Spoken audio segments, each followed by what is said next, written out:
This is what it means in the table for PSG as it stands right now. They are on 57 points. Lens behind them on 53 points and having played a game less as well. Frank Leboeuf is joining us now. What's wrong with PSG, Frank? Oh, many things, many things.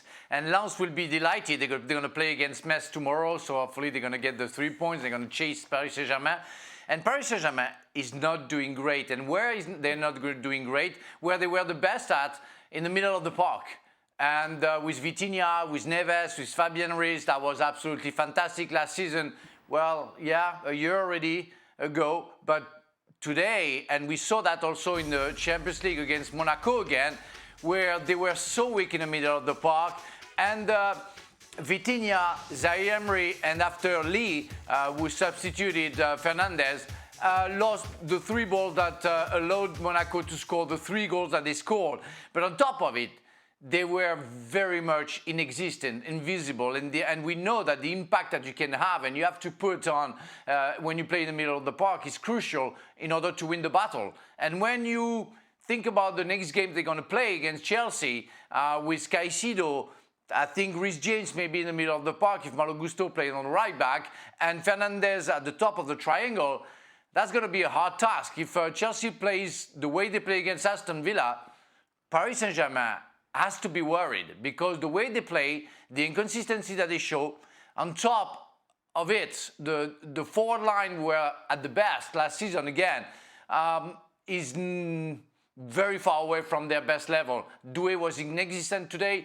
Dembélé came on, tried to do what he had to do, but otherwise that was nothing. Barcola runs a lot, but misses so much opportunity that you're not worried about any chances that he can get. And at the back, Marquinhos wasn't there, and we didn't see much about Pacho, Mendes, and Hakimi today.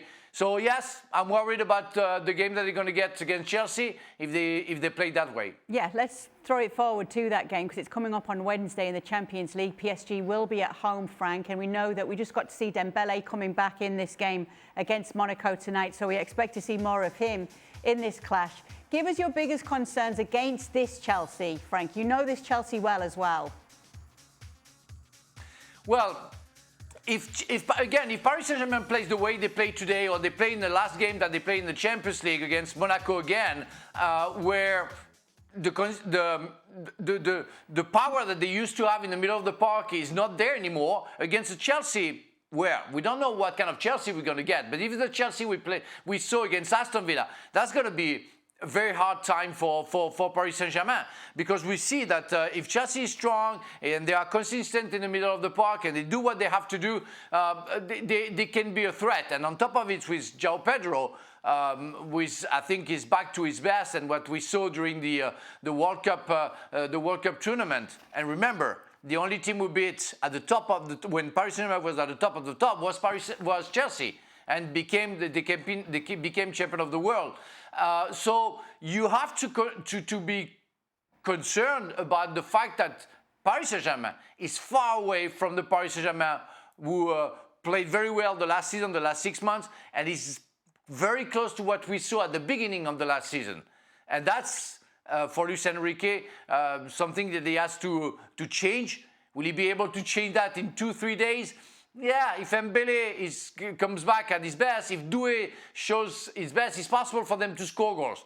But how they're going to defend, how going to work in the middle of the park, that I don't have the answer. It's become a modern European rivalry, PSG against Chelsea. And obviously, Frank just mentioned there, the Club World Cup final was between these two. PSG are favourites, though, going into this clash this week. How do you see it? And they should be favourites because of the equity that they have built in this tournament.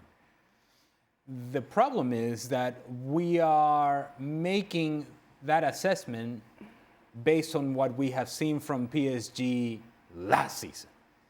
If we base it upon what we have seen from PSG so far this season, whether it's in Ligue 1 or Champions League, you see vulnerabilities, you see concerns. And the area that would concern me the most if I were PSG, I may have had issues in the back. I may have issues maybe creating enough opportunities or scoring those opportunities. But what made them the best team in Europe last season was the strength and dynamic control of the midfield, where players like Vitinha were playing at a high level, world-class elite level, Joao Neves and Fabian Ruiz, and you think about how good they were in that area of the field.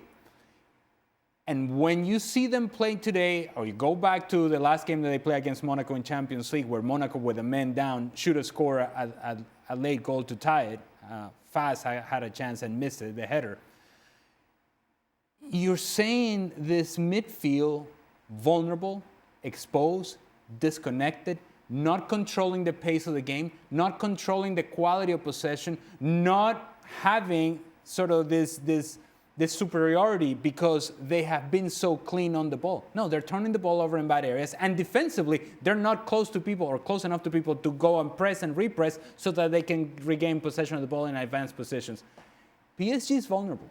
They are vulnerable. And if there was ever a time to play against PSG, I think it's right now. So Chelsea, get excited. You have a chance, but you have to play at a high level in order to take advantage of PSG's vulnerabilities. Who have you got, PSG or Chelsea, to go through after the two legs? You know, when the draw came out and we were talking about it, I had PSG as the team that I didn't want to play against.